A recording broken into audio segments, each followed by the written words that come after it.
ሰላም ሰላም እንኳ ብድሓን መጻኽን ናብዚያ ቻነለይ ናይ ሎሚ መደበይ ከዓ ጥዕምቲ ሳንዱች በርገር ሒዘል ክንመጽ ኣለኹ። ናይ ጾም በርገር ማለት እዩ። ብጣዕሚ እቲ ዝበለጸ ካብ ስጋ ንላዕሊ ማለት እዩ እቲ ዝበለጸ እዩ። እዚኣ ዘርኤክን ዘለኹ ፉል እዩ። ፉል እዚ ኩሉ ግዜ እንበልዖ ፉል ማለት እዩ። ሕጂ ብዝተፈላለየ ነገር ክቐርብ ይኽእል እዩ። ዋላ ስፓይስ ኮይኑ ክቐርብ ይኽእል እዩ። ወላ ኖርማል ፉል ክትረኽባ ትኽእል ኢኽን። እዚኣ ዘርኤክን ዘለኹ ከዓ ናይ ኣዝማሪኖ ንብሎ ማለት እዩ። ኣዝማሪኖ እያ ፍሬሽ ኣዝማሪኖ ምስኡ ጌርና ክንሕውሶ ኢና። እዚኣ ከርኤክን ዘለኹ ከዓ ሕሩድ እዩ።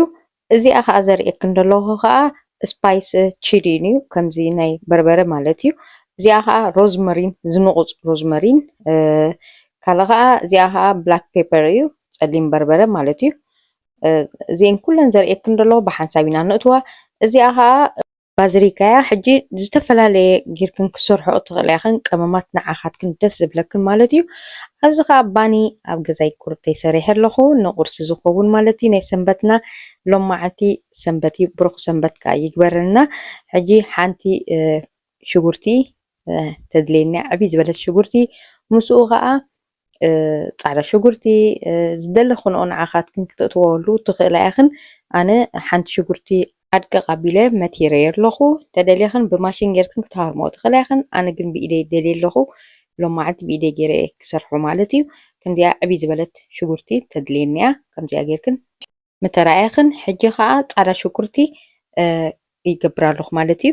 ብድሕሪኡ እዚኣ ከርኤክን ዘለኹ ከዓ ናይ ጅንጅብል ፍሬሽ ጅንጅብል እዩ። እቲ ዝበለጸ ከጥዕሞ መዓት ብሓቂ ዝብለክን ምስኡ ጌርክን ብሓንሳብ ሕውሱስ ኣቢልክን ተጠቀማ ኢኽን። ናይ ሎም መዓልቲ መደበይ ናይ ጾም እዩ። ናይ ጾም በርገር ክንሰርሕ ኢና። እዚኣ እቲ ኣብ ፉል ዘረኣኹኽን ጽቡቕ ጌርክን ሕጸብኦ ዳርጋ 3 ግዜ ሓጺበ 3 ግዜ 4 ግዜ ሕጸብኦ ኢኽን። እዚ ዘርኤክን ዘሎ ከዓ ኦትስ እዩ። ኦትስ ምስኡ ከዓ ክሕውሰሉ እየ ማለት እዩ። ብጣዕሚ ዘጥዕሞ በቃ ኦትስ ወላ ንዝተፈላለየ ነገር ክትገብሮ ትኽእል ኢኽን። ሕጂ እተን ሽጉርቲ ዝመተርክዎን ጻዕዳ ሽጉርቲ ጅንጅብል ብሓንሳብ ምስኡ ገይረ ሕውሱስ ከብሎ እየ። ኣብዚ ናይ ጽማቕ ገይረ ኣነ ክሃርሞ እየ። ኣብ ዝደለኽንኦ መህረሚ ማሽን ክትጥቀማ ትኽእላ ኢኽን። ኣነ ግን ኣብዚኣ ሕጂ ክጥቀመላ እየ ማለት እዩ። ኩሉ ብሓንሳብ ሕውሱስ ክነብሎ ኢና። ሕጂ እቲ ሮዝመሪን ማለት እዩ ኣዝማሪኖ ንብሎ ብትግርኛ ፍሬሽ እዩ። ብከምዚኣ ጌርክን ቆሪፅክን ማይ ጌርክን ተሓጽቦ 2 ግዜ ሕጽብ ኣቢልክን ኣነ ጽቡቕ ገይረ ሓጺበ ኣለኹ። ኣብዚ ከምዚ ገይረ ዝሓጽቦ ሓጺበ ብድሕሪኡ ጽቡቕ ገይረ ክመትሮ እየ ማለት እዩ። ኣድቅቕ ኣቢለ ክመትሮ እየ። ብድሕሪኡ ምስኡ ገይረ ክሕውሶ እየ ማለት እዩ። ከምዚኣ ዘርኤክን ዘለኹ ኣድቅቕ ኣቢልክን መተሮ ኢኽን። ብጣዕሚ ኣዝማሪኖ እዚ ሮዝመሪን በዚ ናይ ዝዓዲ እዩ። ሮዝመሪን ብጣዕሚ እዩ ጥዑም ዝገብሮ። ስጋ ዘይበልዓና ኣይትብላን ኢኽን። ናይ ብሓቂ እየ ዝብለክን። እዚ በርገር እዚ ናይ ሎም መዓልቲ ሒዘልክን መጽእ ኣለኹ ካብ ስጋ ንላዕሊ ማለት እዩ። ከምዚ ጥረታት ተበሊዕና ብጣዕሚ እዩ ዝበለጸና ኣካላትና ኩሉ ንጥዕናና ማለት እዩ። ኣነ እኮ ብብዝሒ ስጋ ብዙሕ ኣይኮንኩን። ሓቂ ሓይሽ ኣሕምልቲ እየ ዝደፍእ። ኣሕምልቲ ብጣዕሚ እየ ዝፈቱ። ወላ ከምዚ ጥረምረ ከዓ ብጣዕሚ እየ ዝፈቱ ማለት እዩ። ከምዚኣ ገይረ እቲ ሮዝመሪን እትዮ ኣለኹ ምስኡ ሕጂ እቲ ኩለን ዘረኣኹኽን ቀመማት ምስኡ ክእትዎ ማለት እዩ። ሕጂ ብጣዕሚ እዩ ከምዚ ዘጥዕሞ ማለት እዩ። ከምዚኣ ጌርክን ሰሪሕክን ጣዕማ ኢኽን ንዓኻትክን ደስ ዝበለክን ቀመማት ክትእትዋሉ ትኽእላ ኢኽን። ዝተፈላለየ ነገር ንዓኻትክን ደስ ዝብለክን ማለት እዩ። ሕጂ ከምዚኣ ገይረ ይእትየን። እዚ ከዓ ኦሊቭ ኦይል እዩ። ምስኡ ዘይቲ ከዓ ክንገብረሉ ኣለና። ንእሽተይ ማይ ሕጂ ማይ ክነብዝሓሉ የብልናን። ኣነ ቁርብቲ እየ ገይረዮ ዳርጋ 4 ማንካ እዚ እንበልዓሉ ማንካ ዓበ ማለት እዩ። 4 ማንካ ማይ ገይረሉ ኣለኹ። ማይ እንተበዚሕዎ ጽቡቕ ገይሩ ስታይ ከይገብረክን ልሕምጥምጥ ከይብለክን ማይ ኣይተብዝሓሉ ኢኽን። ሕጂ ከምዚኣ ገይረ ኣብ ማሽን ሃሪመ ሕጂ ከምዚኣ ጌርክን ተኽብብኣ ማለት እዩ። ኣብዚኣ ቻነለይ ሓድሽ ክዝኾንክን እንኳዕ ብድሓን መጻኽን ሳብስክራይብ ብምግባር ናተይ ቤተሰብ ኩና። እተን ሳብስክራይብ ዝገበርክን ካል ላይክ ጌርክን ጀምራያ ኢኽን። እተን ሳብስክራይብ ትገብራሊ ዘለኹ ብጣዕሚ እየ ዘመስግነክን። ቴንኪዩ የቕኒለይ ኣሕዋተይ ማዕረይ። እተን ብውሽጢ ሳፖርት ትገብራኒ ብጣዕሚ እየ ዘመስግነክን። ናይ ሎም መዓልቲ መደበይ እዚኣ ናይ በርገር እያ። ሕጂ ከምዚኣ ጌርክን ስራሕክን ጣዕማ ኢኽን። ኣብ ኢደይ ንእሽተይ ዘይቲ ገይረ ምክንያቱ ከይተሓሓዘክን ምውፃእ ገለ ከይኣብየክን ንእሽተይ ኣብ ኢድክን ዘይቲ ኦሊቭ ኦይል ዝኾነ ዓይነት ዘይቲ ተጠቀማ ይኽን ክሳብ ኩሉ ኣኽቢበ ዝውድእን ምሳይ ተኸታተላ ይኽን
ባዴላ ጌርክን ዘይቲ ጌርክን ከምዚኣ ጌርክን ተጠቀማ ይኽን ዘይቲ ተደልይኽን ቁርብተይ ክትገብራ ትኽእል ይኽን ኣነ ብዙሕ ነገር ስለ ዝጥቀመሉ ከምዚኣ ጌራ ኣብዚሐ ተጠቂመ ዘለኹ እምበር ወላ ብንእሽተይ ዘይቲ ክትጥቀማ ትኽእል ይኽን ብልዕሊኡ ጉዕ ከምዚኣ ጌረ የእትዎ ኣለኹ ተደልይኽን ኣብ ማሽን ምስቲ ኩሉ ኣስቤዛታት ጉዕ ክትምስኡ ተሃርምኦ ትኽእል ይኽን ተደልይኽን ካ ከምዚኣ ዝገብራ ዘለኹ ከምዚኣ ግበራ ከምዚኣ ክትጥዕም መዓት እያ ናይ ሎም መዓልቲ እዚኣ ዳርጋ ስጋ ደይበልዓና ኣይትብላን ይኽን ብጣዕሚ እዩ ልዕሊ ስጋ እዩ እቲ ልዕሊ ኩሉ ጥረምረ ዘለዎ እንተበልዕና ንኣካላትና ንጥዕናና እቲ ዝበለፀ እዩ ማለት እዩ ኩሉ ፕሮዳክት ኣብዚ ኢትዮ ዘለና እቲ ዝበለፀ እዩ ንጥዕናና ዘይጎድእ ማለት እዩ ሕጂ ከምዚኣ ገይረ ክሳብ ቀይሕ ዝብል ከፅንሖ ማለት እዩ ብጣዕሚ በቃ ክጥዕም ማለት እዩ ድሕሪ ሕጂ ወላ ኣይ ዝኾነ ነገር ሳንዱች ብካልእ ጌርክን ኣይትበልዓን ይኽን እዚኣ ተጠዒምክና ኩሉ ግዜ ከምዚኣ ጌርክን ከም ትሰርሓ ተስፋ ይገብር ከምዚኣ ገይረ ሕጂ በሲሉለይ ኣሎ ናብ ዝኾነ ከምዚ ስታዩ ራእዮ በሲሉ ናይ በሰለንካ ቁርብተይ ርኢኽን ይኽን ክተውርድኦ ደለክን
ሕጂ ኩላ በሲላትለይ ኣላ ወላ ችብስ ወላ ድንሽ ኣብሲለ ማለት እዩ ምስኡ ርኢኽኖ ይኽን እዚኣ ዝገብራ ዘለኹ ከዓ እዚኣ ስፓይስያ ብጣዕሚ ምር ዝበለ ስፓይስ እዩ ተደሊኽን ከዓ ኣቮካዶ ሰሪሕክን ስፓይስ ክትገብራ ትኽእላ ይኽን ምስኡ ማለት እዩ ናይ ኣቮካዶ ስፓይስ ብጣዕሚ ጥዑም እዚ ሳንዱች ናይ ሎማዓንቲ ሰሪሐልክን ዘለኹ በርገር ማለት እዩ ምስኡ ኮሚደረ ሰላጣ ገለመለ ኩሉ ነገር ክትገብራ ትኽእል ኢኽን ንዓኻትክን ደስ ዝብለክን ማለት እዩ ሕጂ ከምዚኣ ገይረ ሰሪሐ ወዲአ ኣለኹ ናይ ሎማዓንቲ ቪድዮይ ፈቲኽና ክትኮና ተስፋ ይገብር ተፈቲኽና ላይክ ግበራ ሼር ከዓ ግበራ ናብ ካልኦት ኣሕዋትክን መታን ክበፅሕ ሳብስክራይብ ዘይገበርክን ከዓ ሳብስክራይብ ግበራ ብጣዕሚ እየ ዘመስግነክን እተን ሳብስክራይብ ዝገበርክናለይ ናይ ሎማዓንቲ ሳንዱች ናይ ጥዕና ሒዘልክን እየ መፅእ ዘለኹ ናይ ፆም ንትምህርቲ ይኹን ንስራሕ ሒዝክንኦ ትኸዳ ማለት እዩ ከምዚኣ ጌርክን ኣቕሪብክን ክትምገባ ትኽእላ ኢኽን ተደሊኽን ከዓ ምስ ሩዝ ከዓ ክትበልዓ ትኽእላ ኢኽን ምስ ሩዝ ኣነ ብጣዕሚ እየ ምስ ሩዝ ገይረ እዚኣ ናይ ሎማዓንቲ ሳንዱች ምስኣ ገይረ ብጣዕሚ ጥዑም ከምኣ ጌርክን ጣዕማ ኢኽን እቲ ዝበለፀ ንጥዕናና ስለ ዝኾነ ከምዚ ጌርክን ተጠቂምክን ክትበልዓ ተስፋ ይገብር ናይ ሎሚ መደበይ እዚኣ ፈቲኽና ትኾና ተስፋ ይገብር ሰሰናይ ንዓኻትክን ቻው